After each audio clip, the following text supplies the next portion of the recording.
就來看立法院今仔日進行着監察院人事動議權的審查，來看這個報道。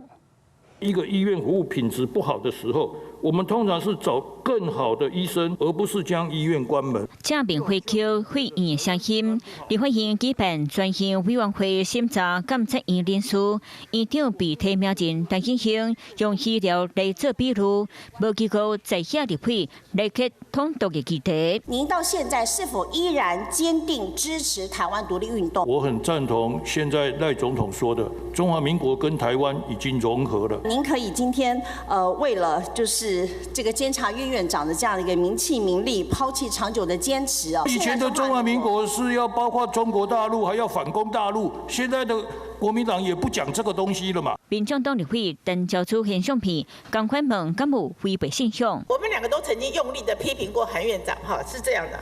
那您批評的力道也不會比我輕。我可不可以知道？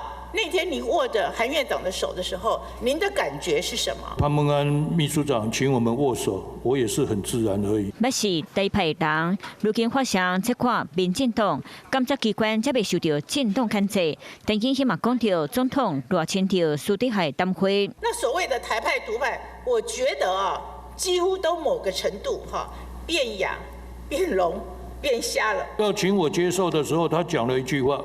他說他希望監察院是台灣人民的監察院，他也告訴我可能不會被通過。那你可能是為這個犧牲。顛倒是民進黨堅持廢掉監察院，甚至搬出網絡民調來背書。支不支持廢除監察院？高達快要70%，那68%派人贊成。其實這個跟對立法院的滿意度差不多了。副院長被提名人王金昌是北回講，並無黑白使用監察院的公務車。所有的公務車使用的油料、保險、維修費用，均由本人自行負擔。立法院持續審查監察院人事案，統獨背景在野立委攏真要緊。